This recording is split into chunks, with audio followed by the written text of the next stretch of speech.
Krishna. Om Gyanatana Dasya Shalakaya Chakshunlitam Yena Tasman Shri Gurave Namaha. Hare Krishna, Krishna Krishna, Hare Rama.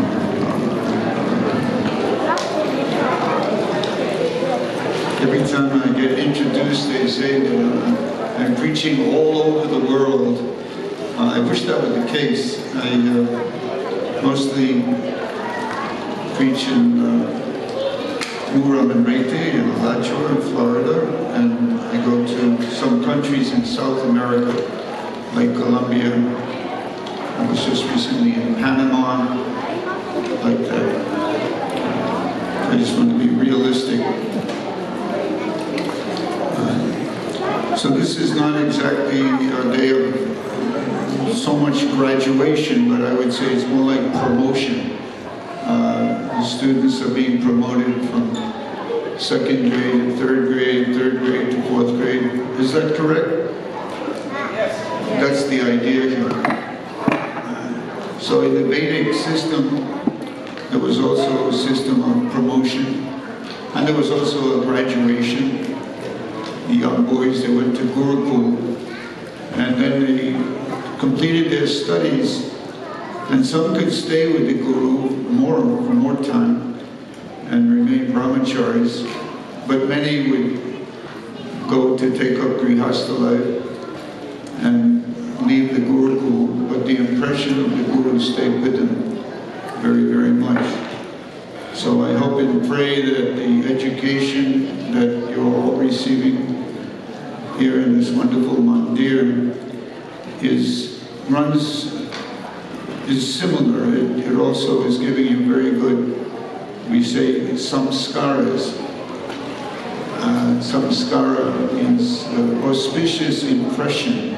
You get an impression, you get like a footprint, you get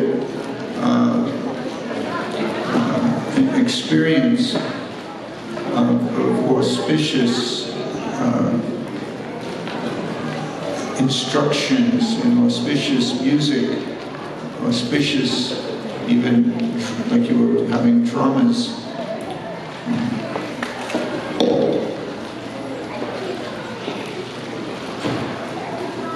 So you've probably heard a million times how you're all so fortunate, and it bears repeating. When I think of my own life, and a long, long time ago in New York City, and I compare it with your lives, it's like an amazing contrast in terms of the samskaras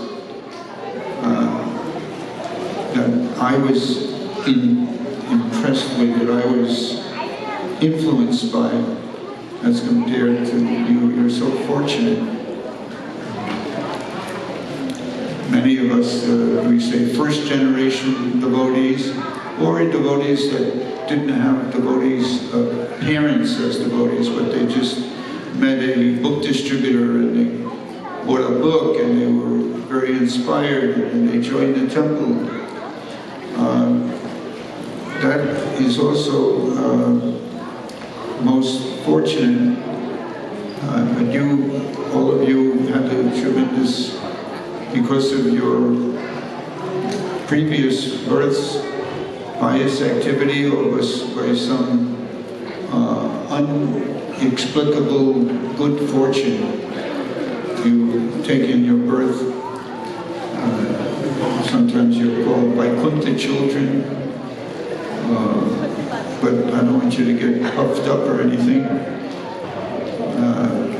You're sort of like demigods in a way, even though you might consider yourself just a bunch of kids, but you're very, very special souls. And you may have, some of you may have been devotees I knew. I'm quite elderly now, and you never know. Maybe in your previous life, I had your association, even in the ISKCON society. So an obvious reference to Srimad Bhagavatam in the 7th canto. The background is the Prahlad Maharaj is instructing his young friends in the school Sandhana Marga, and it was during what we call the tiffin hour, when there was the teachers would go out, and tiffin hour means lunch hour. So Prahlad took advantage of that, and he stepped up on a chair or a table, and he started preaching Krishna consciousness. This was quite daring of him, because this is the school under the ruler Hiranyakashipu. So he was very daring, you can say. He was just preaching Krishna consciousness. And his friends were saying, Prabhupada, we're just kids. Why are you telling us this philosophy and preaching and all that? We just want to play. This is our hour for, what is that called? Recreation, recess. Why are you telling us about, when we get older, we'll worry about these things, and next lifetime, and consciousness, and all these things. We're just kids. We just let's just play. And Prahlad said, no, Komanam Acharitra, no, Dharman Bhagavatam Iha, Sadurlabam, what is it? Manusyam, Tadap Ta'ab Apima. Even though it's temporary, it's not won't endure indefinitely as human life. But it's artadam. Artadam means that which carries great, great value. So let's take advantage of it and become Krishna conscious. And he was so influential because he was a very great devotee, one of the Mahajans, that he actually induced his classmates to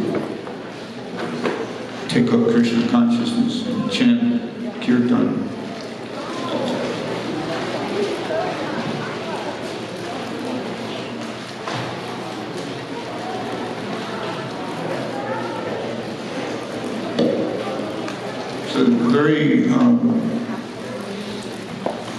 It's a very rare thing. Manusyanam sahasreshu kashtit yatatam isidaye yatatam amisidanam antakatina kashtina. Very rare, and so many people, only one can become a devotee, can know me. Know me is, Srila Prabhupada personally gave me one instruction in 1971. I had personal darshan with him in Boston. And, you know, he wanted to hear what I was doing. So I had spoken to him many times 5 years earlier in 1966.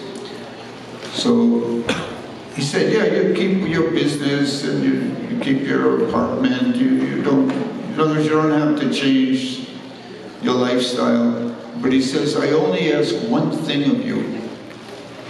Simply try to understand Krishna. So that's,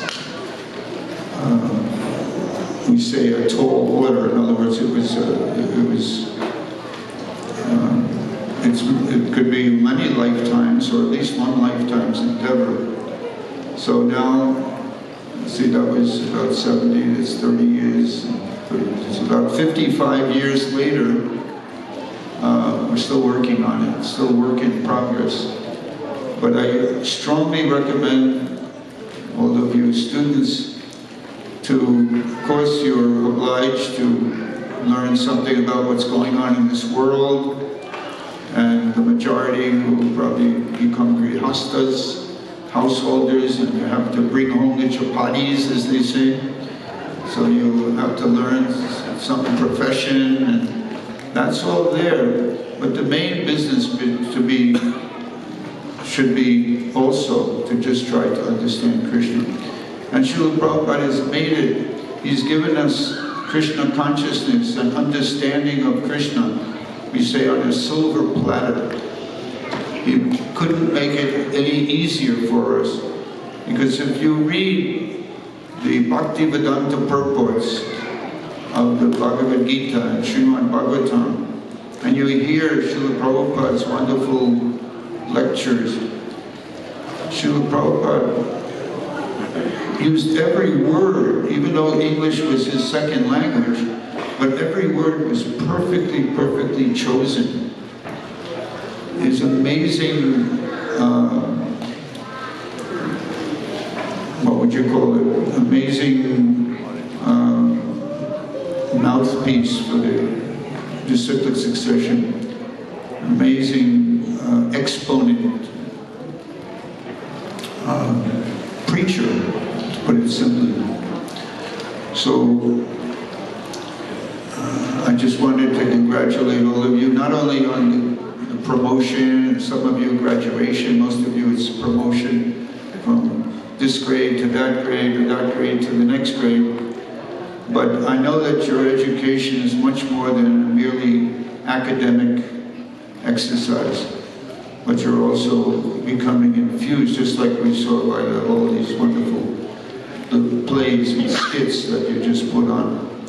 You're becoming infused with the real goal of actual education, which is to fulfill what Prabhupada told me personally, is to just try to understand Krishna.